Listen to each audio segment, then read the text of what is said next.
Drivers, start your engine!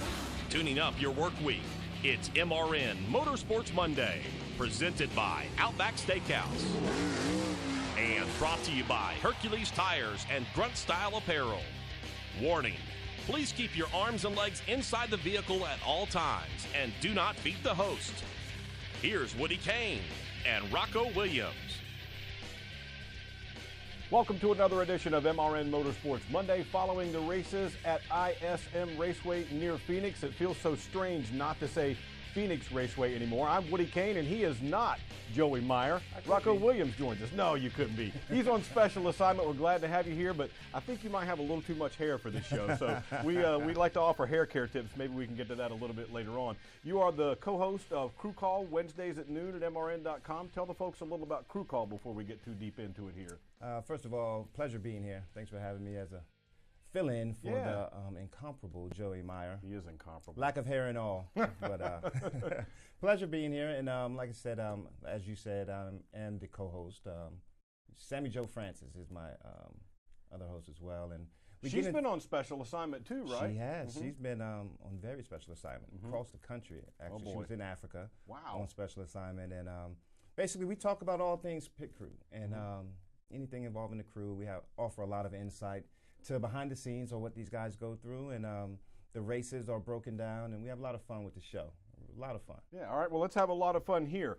This weekend, Kevin Harvick wins again after the penalty following Las Vegas. He gets out and kind of makes a point to get back at the haters a little bit, bangs on the back glass when he climbs out. What jumped out to you about this weekend's race? As you stated, that personally jumped out to me. You know, very excited to see Kevin Harvick perform the way he did, considering the week that he had and all the adversity that he had to go through. The following week, we all are very familiar with what he had to deal with the penalty infractions. But just to see him come out and ball out the way he did, you know, it was a bit no prisoners type of attitude, and really relentless. And it was very exciting to see him just come through the field. He didn't dominate the entire race, which was exciting for me to see because it gave you an opportunity to see other drivers as well with great cars, but then it just showed you that little bit of motivation, as you call it, of Kevin Harvick just really imposing his will and would not be denied, and that was a lot of fun. And letting his personality come out afterwards, that was fun to see as well. Because we know he has the personality. Because I've been led to believe on social media that all these drivers are robots now and they don't want to let you know how they feel. That's not the case. He showed you there. I don't think that ever was the case with Kevin Harvick. You know, Kevin Harvick really had a robust personality to begin with. And although it has toned down and mature, or I wouldn't say matured, but it has changed in a different direction. You know, they say having kids will do that too. It will. You know, I can attest to that on my own. But you know, I would say that he has changed, and I'm not saying for better or for worse, but you see a difference. But I will say it is a pleasure to see that it hasn't affected his racing style and his tenacity that he maintains when he's on the track, and it's fun to watch. It surely is. That means Kevin Harvick's victory. You get to go to Outback Steakhouse and get another free Bloomin' Onion, one of our sponsors here, and he is racking up the bills for Outback Steakhouse. Go by and check out that steak and lobster. It's fantastic. But tell him Kevin Harvick got another top 10. I get a free Bloomin' Onion on Bloomin' Monday. Let's hear what Kevin had to say following the race at ISM Raceway. Yeah, you know, after I guess it was the second stage, maybe first stage, I don't remember which one, when you've got Kyle Busch sticking his finger out the window with his thumb up, you know, talking about having fun and sending messages on the radio, you know that everybody's having fun, and you know, I could tell that myself and Kyle and Denny and the 9, it seemed like those were going to be the guys that it came down to, and just the racetrack opened up and got a couple grooves, and I just told Tony I never could get to a point where I felt like I could slide up like I did in front of the 9 and in front of the 11, and then it wound up costing me a bunch of time, and Kyle wound up getting by us. So just really proud of everybody.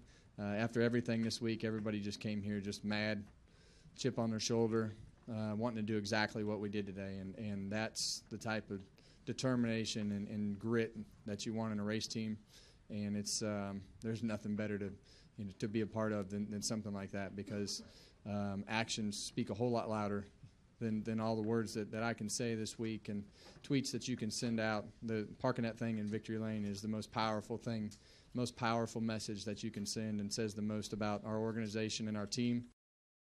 And speaking of that car, he parked in Victory Lane, our sponsor at Plan B Sales. You can get that winning diecast of Harvick's car that won at ISM Raceway, as well as all race winning and other diecast. Visit them at planbsales.com. And he did deliver the message, as he said, and that kind of trumps all the other tweets he could have possibly come up with during the week. He walked the walk. Yes, he did. He didn't just talk the talk. He walked the walk. Your expertise is on the pit crew side, and that's the kind of the point of crew call. Yes. What jumped out at you this weekend? We didn't see quite as many problems with pit guns as we've seen in past weeks, for one thing.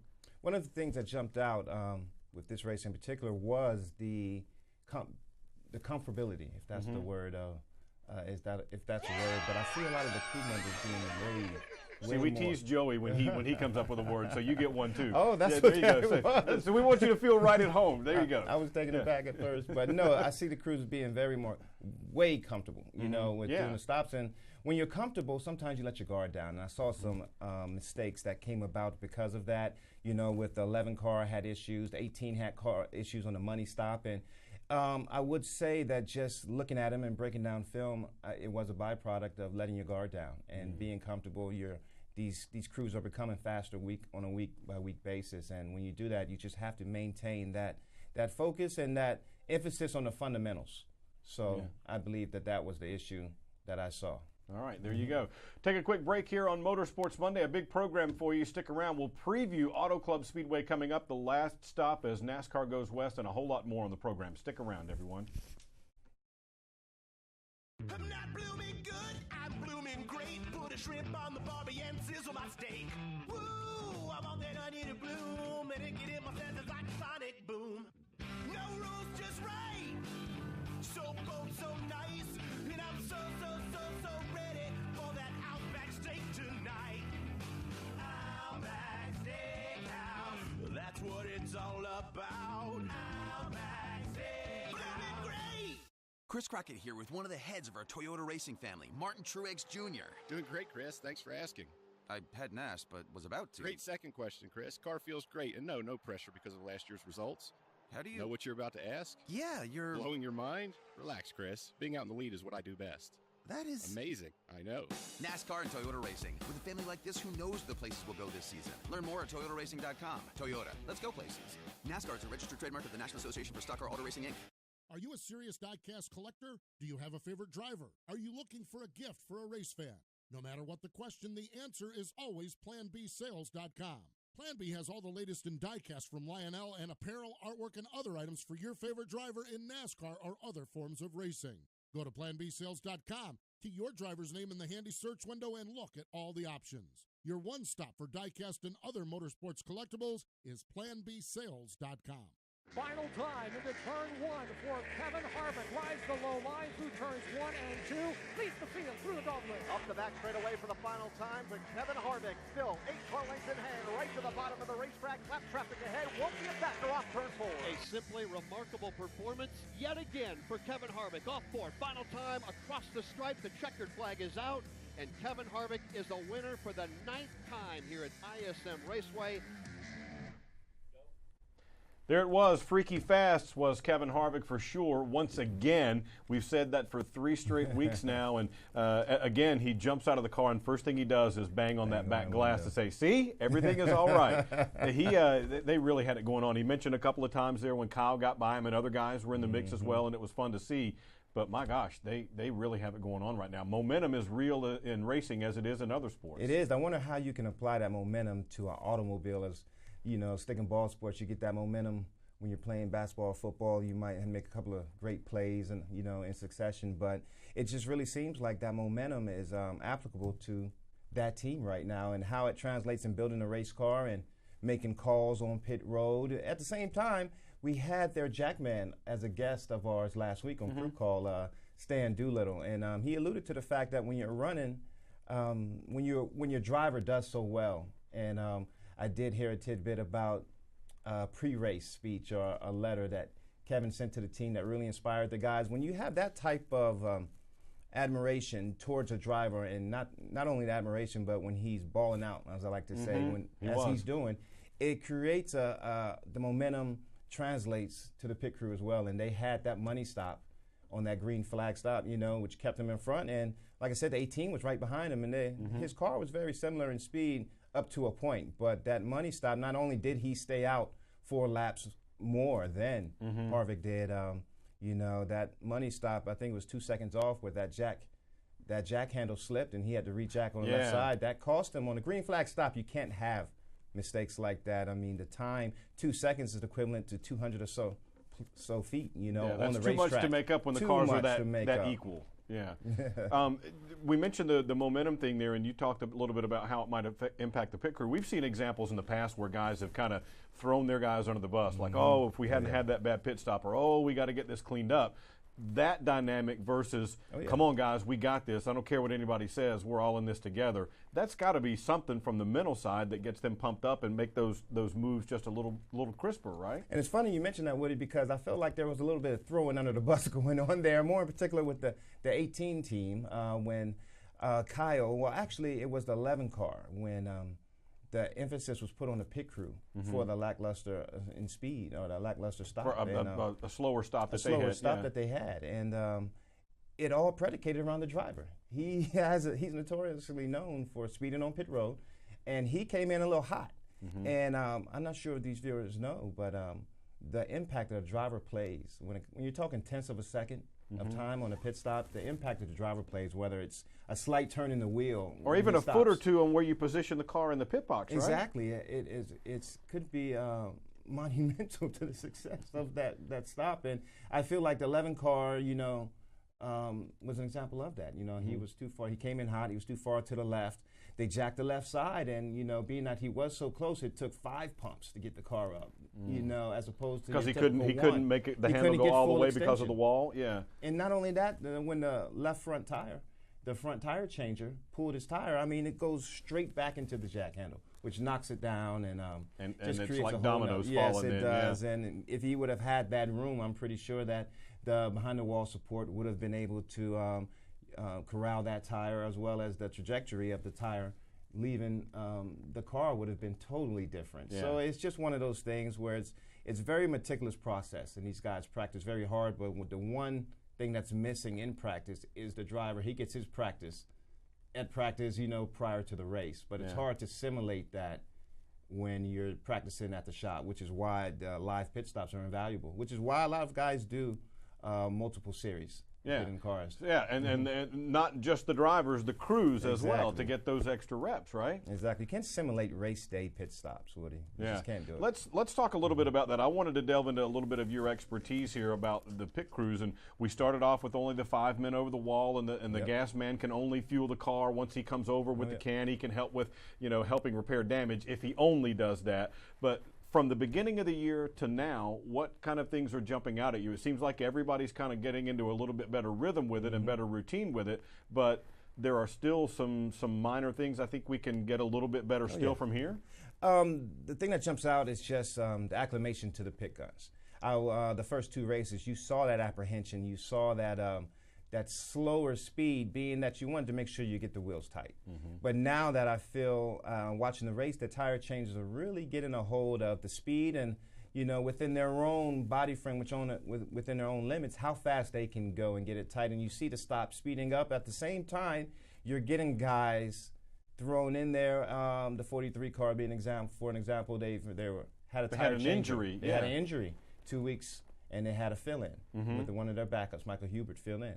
And then prior to this week, the race in Phoenix, they had another substitution on a tire changer. Therefore, you're jumbling stuff up, and when you're learning a new process such as now, to have that type of it's just a new element. It is. It just creates issues. I believe they had 2 loose wheels, and not to say it was totally the tire changer's fault. I would have to break that stop down more in depth, but at the same time, I'm not surprised when I hear that, when you have changes like that on pit road. But I do see the speeds coming down. I see the crew members getting more comfortable with the process, and it's exciting to see. I'm curious to see how fast we can go, and I'm estimating. Yeah, I was going to say, do you have a prediction? I'm estimating 13 flats, and then maybe a few sub-13s within 6 races. Once in a while. Yeah. I don't know, consistently, I'm estimating maybe 13 5s would be the number. And we started, mid-15s maybe? Yes. With this new system? Every now and then, I believe you'll see a 13 flat come come 6 races from now. You know, that's picking them up and putting them down right there with one less guy going over the wall. Absolutely. Got another timeout coming up here on MRN Motorsports Monday. We got Tad Geschickter coming up. He's the co-owner of JTG Daugherty Racing. Their drivers are going to preview for us a little later the upcoming race at Auto Club Speedway. But first, folks, we want to make sure you're aware the Country 500 is coming up. It's Memorial Day weekend, May 25th, 26th, and 27th. You can get your tickets now. This is at Daytona. Listen to this list. Dierks Bentley, Chris Stapleton, Toby Keith, and Sugarland. Just a few of the major acts coming to that program. That's country500.com to find out more. They've got single-day tickets. They've got whole weekend passes, the works, and a big, big lineup. That's the country500.com. Check it out. Stick around with us. We've got Tad Geschickter coming up on the other side of the break. I'm not blooming good, I'm blooming great. Put a shrimp on the barbie and sizzle my steak. Woo, I'm on that onion to bloom, and it get in my senses like a sonic boom. No rules, just right. So bold, so nice, and I'm so ready for that Outback steak tonight. Outback Steakhouse, that's what it's all about. Outback Steakhouse, blooming great. Whatever you drive, wherever you go, Hercules Tires will get you there. Whether you're running on dirt or running a job, our dependable, high-quality tires are the perfect fit for your needs. For unmatched value, selection, and warranty with industry-leading road hazard protection, there's only one choice, Hercules Tires. To learn more, visit HerculesTire.com or call 800-677-9535. Hercules Tires, ride on our strength. I'm former crew chief and STP auto expert Steve Letarte. Does your engine feel like it's down on power? It could be caused by deposits on fuel injectors, engine valves, and combustion chambers. An easy way to help clean up your fuel system and restore lost power is through the gas tank with STP Ultra 5-in-1 Fuel System Cleaner. One bottle contains 3 times the amount of cleaning agents versus the leading premium gasoline to help keep your engine running strong. STP, inside every great machine. One bottle contains 3 times by weight the amount of cleaning agents and 35 gallons of the leading premium gasoline. Hi, this is Austin Dillon. Now back to MRN Motorsports Monday.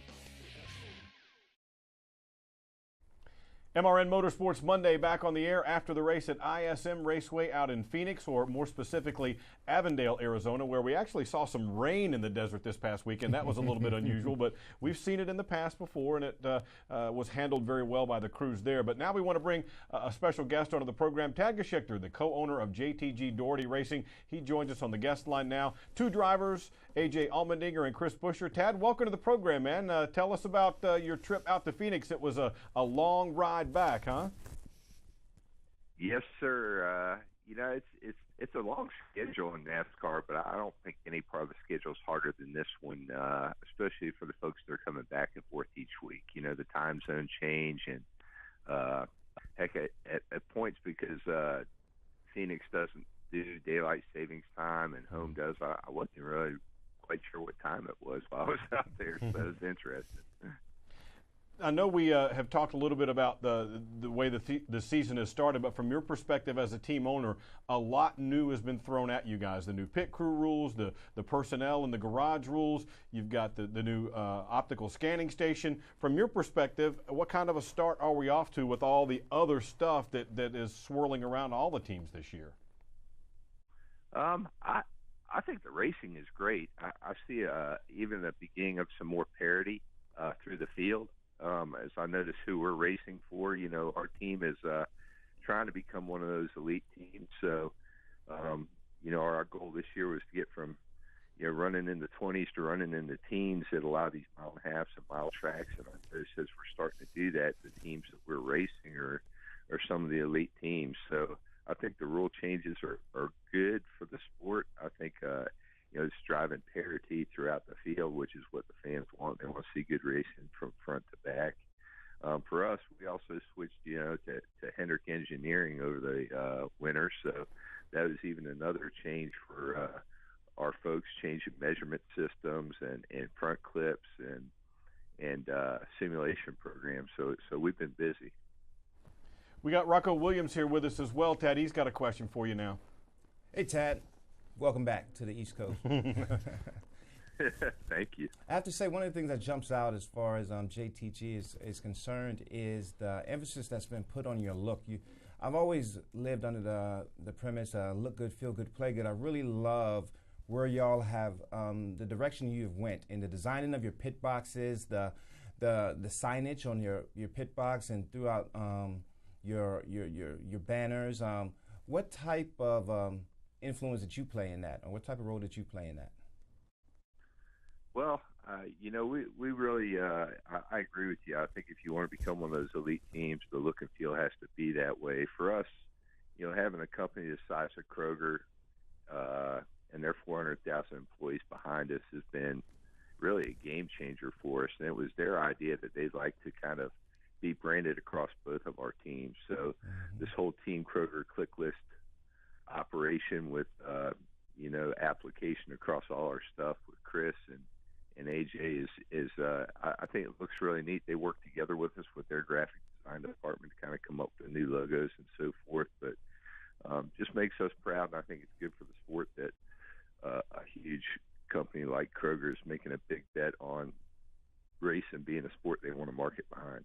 Yeah, and they really are. You guys, I've always thought you were one of the guys who didn't get enough credit for an era where we were thinking of one car, one sponsor for the whole year, to kind of opening the box up and multiple sponsors through different parts of the year and how they connect and how they come together. But you're working on a new project now, the Brand Activation Maximizer. Tell us a little about that, because that sounds really interesting based on what you do with the race team.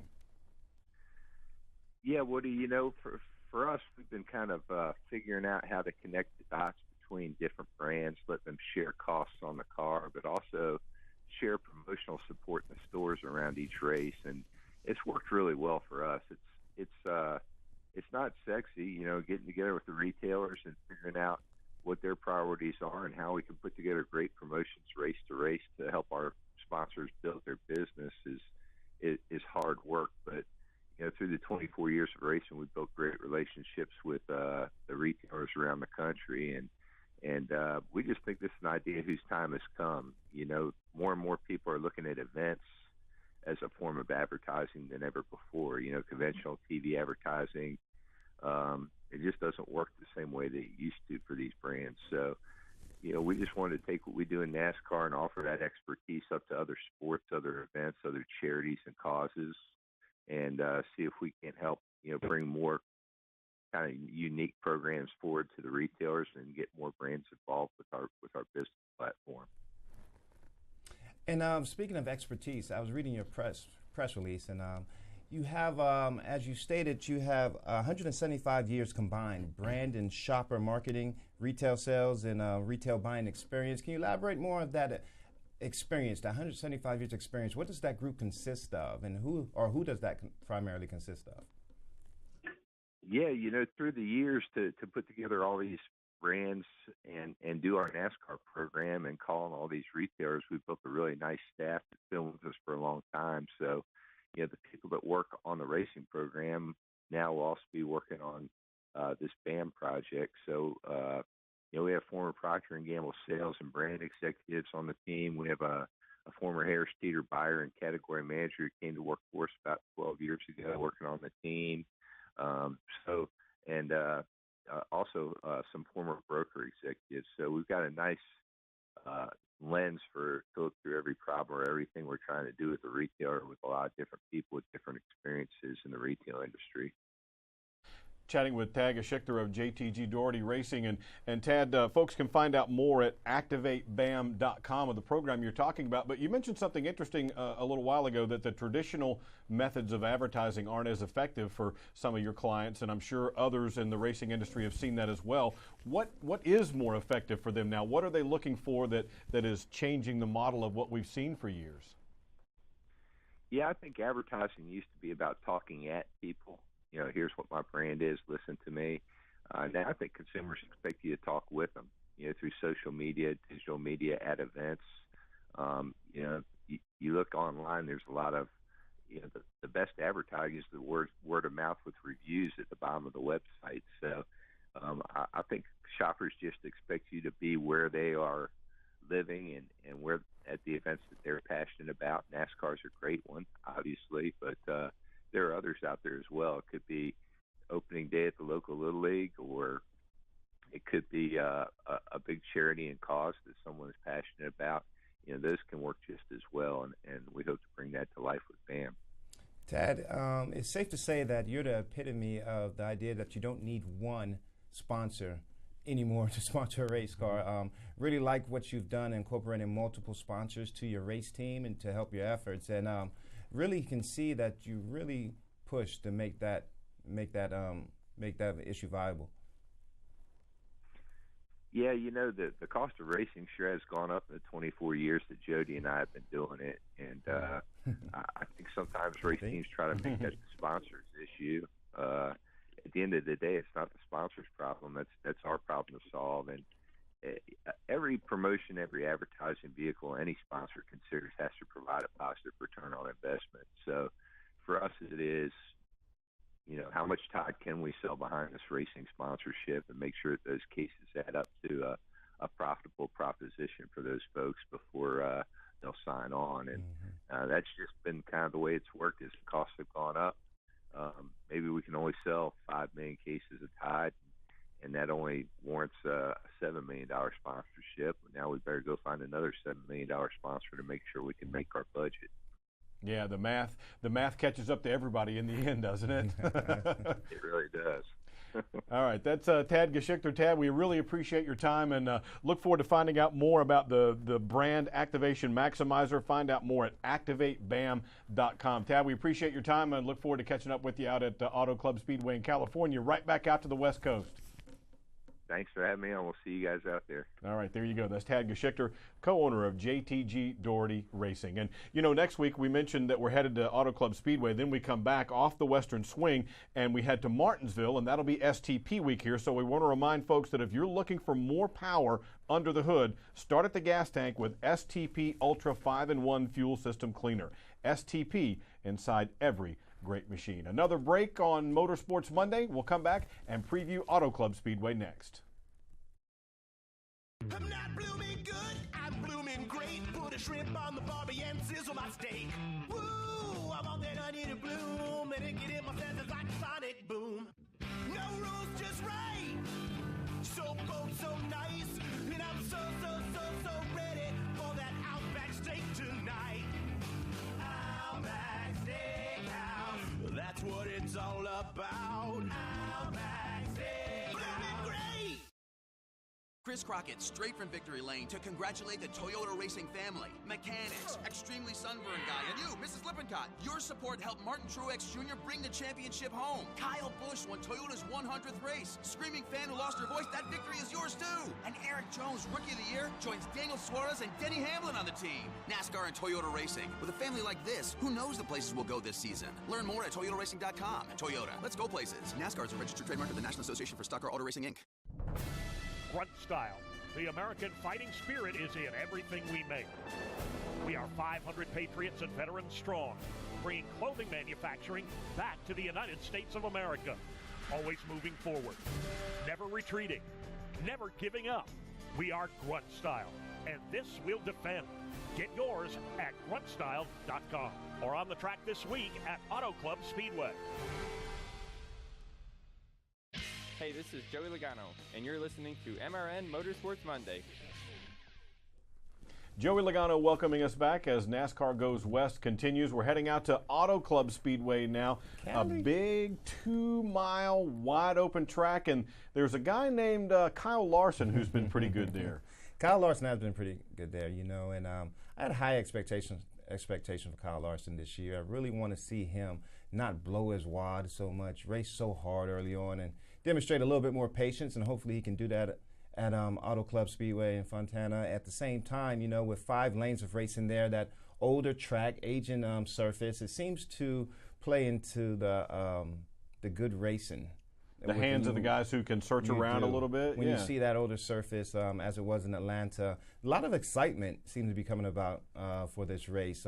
More so than usual. It's been escalating since 5 years, you know, in the past. You know, you never really looked forward to going to Auto Club Speedway 5 years or so. It would just get strung out, single file racing, a bit boring. But That has not been the case as of late, and it really seems that not only the teams but the drivers are excited about this weekend. You think most of that's related to the racing surface aging?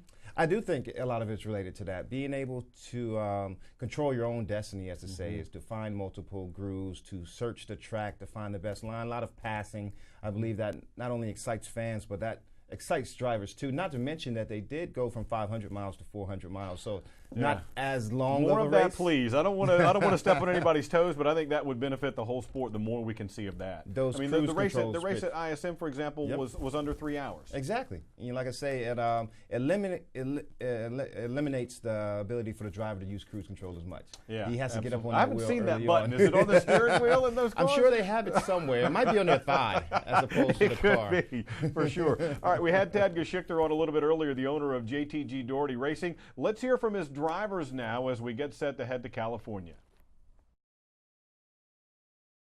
Club Speedway, 2-mile oval, multiple racing lines. How would you describe that racing, and then do you like racing there?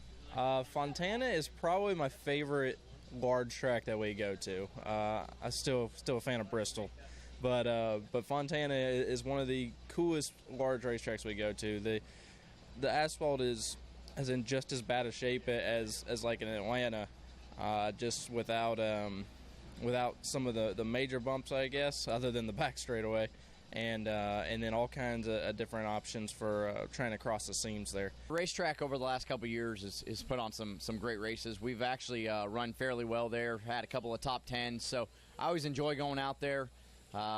You know, it's one of those places that you run 4 or 5 lanes and you can pick and choose, and throughout the course of the race it changes a lot, and tires go away quick, so how you use your tires early in the run kind of dictates the way you're going to be at the end of the run. So it's a fun racetrack. I enjoy it. We've had a good baseline set up there, so hopefully we can go out there and have some speed.